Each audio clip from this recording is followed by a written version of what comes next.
मुझे याद है जब मैंने ये बुक साइकोलॉजी ऑफ मनी पढ़ी थी, तब मेरा इन्वेस्टमेंट और मनी से रिलेटेड पॉइंट ऑफ व्यू या कि आप कह सकते पर्सपेक्टिव पूरी तरह से चेंज हो गया था।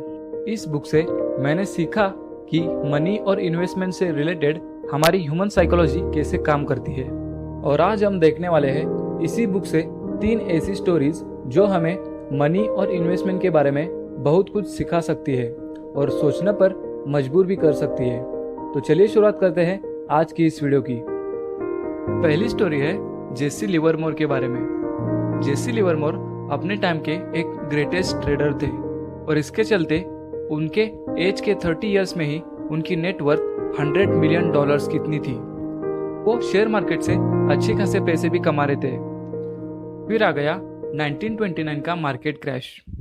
इस क्रैश में लगभग 1/3 मार्केट वैल्यू वैनिश हो गई थी एक ही वीक के अंदर। लोगों को लगभग $14 बिलियन का लॉस सहना पड़ा था, जो कि है 1 lakh crore Indian national rupees. इस क्रैश की वजह से बहुत सारे ट्रेडर्स ने सुसाइड कर लिया और जेसी लिवरमोर की फैमिली को भी ये चिंता लगने लगी कि उन्हें भी लॉस हुआ है, पर असल में ऐसा नहीं हुआ। जेसी लिवरमोर ने यह प्रेडिक्ट किया था कि मार्केट फॉल होगा और उन्होंने शॉर्ट सेलिंग की थी। इसकी वजह से उन्हें बहुत फायदा हुआ। शॉर्ट सेलिंग एक ट्रेडिंग की टेक्निक है जिसमें अगर मार्केट फॉल होता है तो आपका फायदा होता है और जितना मार्केट ऊपर जाता है उतना आपको नुकसान होता है। और इसी के चलते इस बड़े क्रैश में भी जेसी ने बहुत सारा प्रॉफिट कमाया, जो कि है आज के 20,000 करोड़ रुपीज। और 1929 जैसे वर्स्ट टाइम में भी वो दुनिया के one of the richest person बन गए। इतने बड़े प्रॉफिट्स की वजह से उनका कॉन्फिडेंस ओवर कॉन्फिडेंस में बदल गया और वो अपनी कैपेसिटी से ज़्यादा ट्रेड करने लगे। उन्होंने बिना सोचे समझे अपना पैसा खर्च करना स्टार्ट कर दिया और इसी के चलते 1932 से उनके ट्रेड रॉन्ग जाने लगे। इसकी वजह से उन्होंने बैंक से लोन लेके भी ट्रेड करना शुरू कर दिया और बाद में बहुत सारे ट्रेड्स रॉन्ग जाने की वजह से 1933 में उन्होंने बैंकरप्सी डिक्लेयर कर दी और आखिर 1940 में उन्होंने सुसाइड कर लिया। जेसी लिवरमोर रिच तो बन गए थे, लेकिन उन्होंने अपने पैसे को अच्छे से मेंटेन नहीं किया। जितनी स्पीड से उनके पास पैसा आया था उतनी स्पीड से वो वापस चला गया। अब आप दूसरी स्टोरी सुनिए, जो कि है मिस्टर रोनाल्ड रीड के बारे में। रोनाल्ड रीड बहुत पढ़े लिखे नहीं थे। उन्होंने अपनी जिंदगी के 25 साल एक गैस स्टेशन पे काम किया और 17 साल एक फ्लोर की सफाई का काम किया। 2014 में जब उनकी डेथ हुई तो उनकी नेटवर्थ थी $8 मिलियन, जो कि है 55 करोड़ इंडियन नेशनल रुपीज। उसमें से $2 मिलियन उन्होंने अपने फैमिली को दे दिए और $6 मिलियन उन्होंने फिलैंथ्रोपी में दे दिए।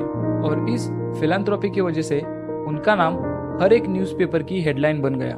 पर सवाल ये आता है कि रोनाल्ड रीड जैसे गैस स्टेशन पर काम करने वाले और फ्लोर की सफाई करने वाले आदमी के पास इतना पैसा आया कहाँ से? इसका आंसर है उनका मनी सेव करने का एटीट्यूड और डिसिप्लिन।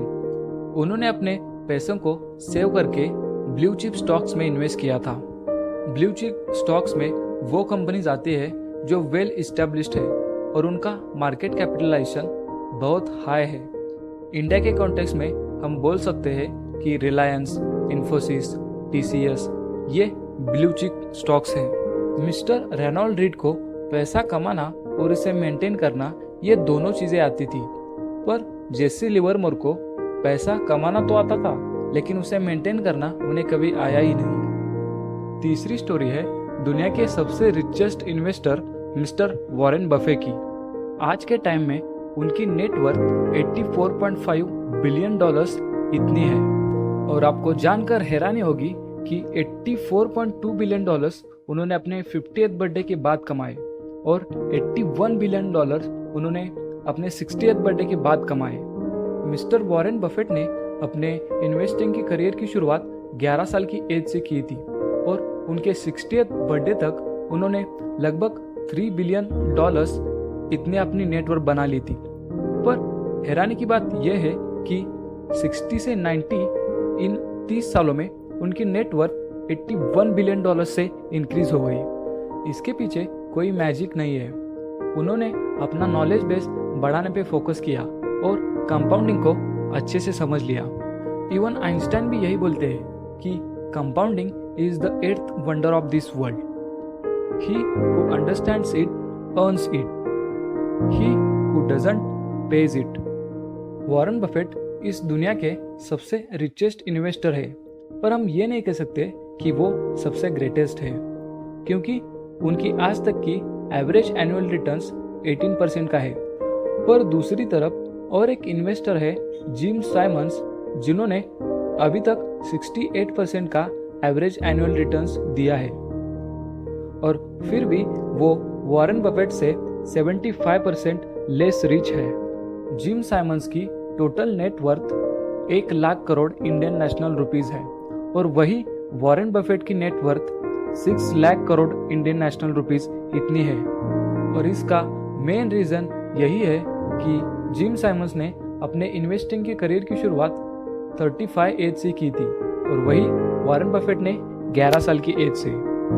वॉरेन बफेट की तरह रिच होने के लिए हमें उनके 2 स्किल्स पर फोकस करना बहुत ज़रूरी है, जो है उनकी कंसिस्टेंसी और उनका पेशेंस। अगर आपको ये 3 स्टोरीज अच्छी लगी तो मैं आपको रेकमेंड करना चाहूँगा कि ये बुक आप ज़रूर पढ़िए।